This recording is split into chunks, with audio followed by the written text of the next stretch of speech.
Okay, so here's a pastor that says you should be agnostic about God.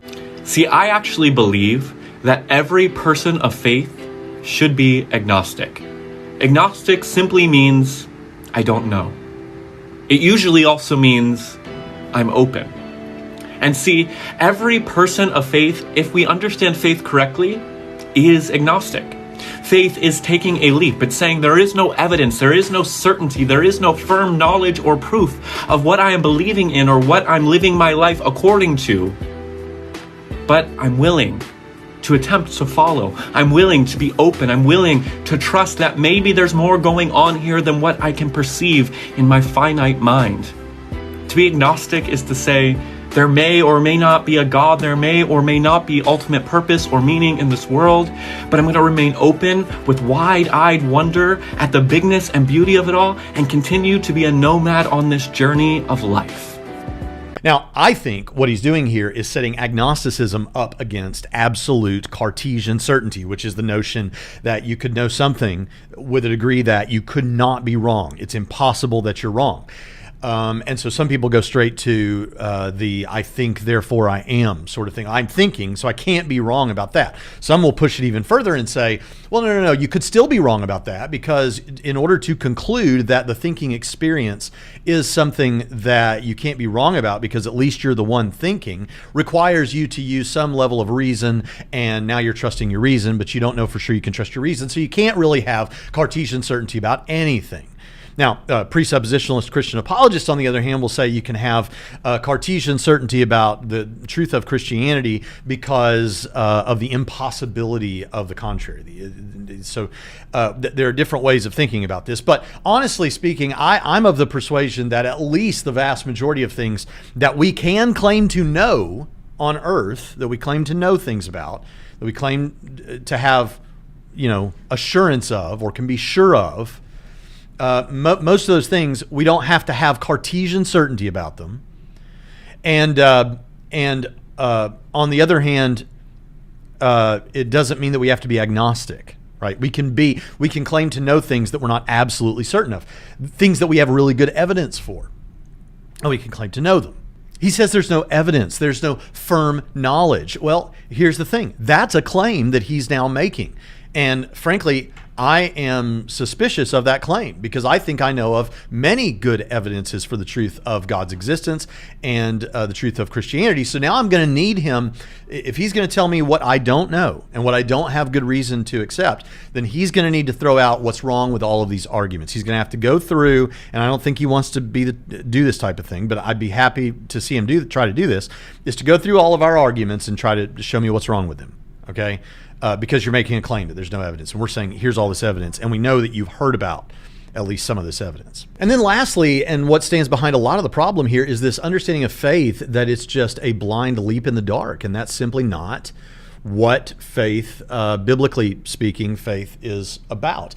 If you look at the stories of people who are said to have faith in the Bible, they are often people who had experienced incredible evidential reason to believe that whatever that God exists, that the God of Israel that exists, the Christian God exists. You're seeing incredible a column of fire, a column of smoke, these kind of things.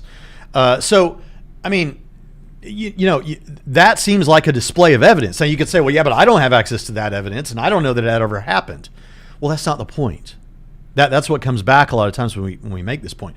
No, the point is, whether you think that what the Bible says is true or not, we're talking about what does the Bible mean when it talks about faith? How is it using the word pistis? How is it using this? And when you look at the characters in the Bible, whether you think these things are true or not, when you look at these things in the Bible, the people that are said to have had faith are people who had incredible reason to believe, incredible evidence. So for them, in the Bible, it didn't mean just taking some blind leap much of the time, okay? And then secondly, this just doesn't seem to be the way that the early church used the word. It doesn't seem to be how we used it more like trust or confidence, and that could be on the basis of evidence. In fact, I'll just go ahead and read this to you. This is to Autolycus, book 1.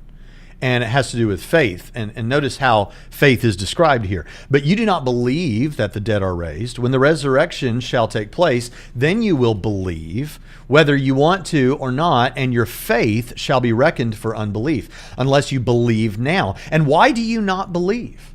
Do you not know that faith is the leading principle in all matters? For what husbandman, now this is where you really need to pay attention, for what husbandman can reap unless he first trusts his seed to the earth? Or who can cross the sea unless he first entrusts himself to the boat and the pilot? And what sick person can be healed unless first he trusts himself to the care of the physician? And what art or knowledge can anyone learn unless he first applies and entrusts himself to the teacher? If then the husbandman trusts the earth, and the sailor the boat, and the sick the physician, will you not place confidence in God even when you hold so many pledges at his hand? So we need to understand the word faith in a way that I think makes sense of what the early church thought about it and what we can make sense of in the Bible. And I think when we do that, we don't come away with this sort of an understanding. In fact, let me just go a little step further.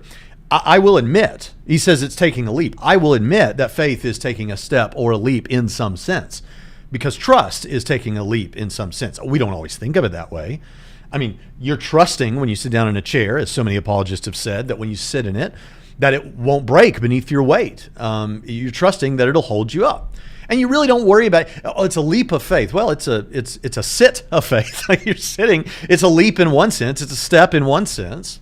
But we don't think of it in such dramatic terms, right? Now, obviously, a worldview decision is something more dramatic than that. But here's the thing. To call it a leap does not mean that there's no evidence. So, for example, think of it this way.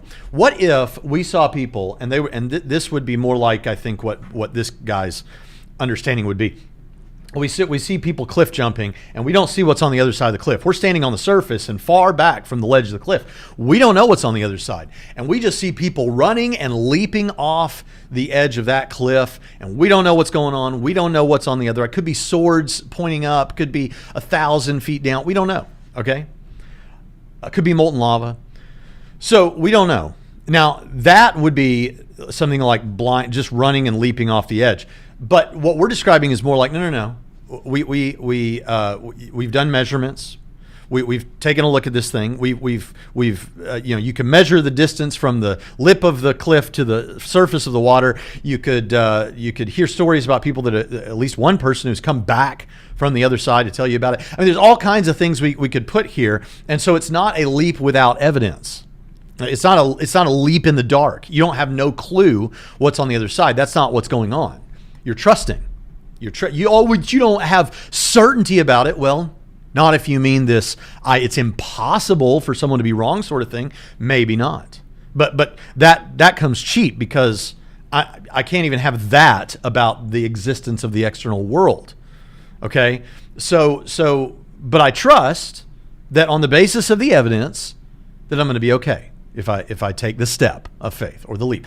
And anyone who's been cliff diving knows that when you get up to the edge and you look down at the water, you know that this is probably going to be okay. I mean, if physics and all the evidence that you have is probably going to be okay, but there still is that moment where you take the step. And when you take the step, or when you take the leap, it is true that takes something, that there is a resolve that has to be there, right? And I admit that when you become a Christian, that there is something about that means something dramatic, because it means you are committing yourself to a king forever, and you are trusting him. And that is no small thing. But it's not a leap in the dark. It's a step of trust. And this understanding of faith and this understanding of certainty and the interplay between the two creates these kinds of problems. Lastly speaking, if your pastor ever says he is agnostic about the existence of God, if that's what we're to take here, if your pastor ever says that, find another church fast.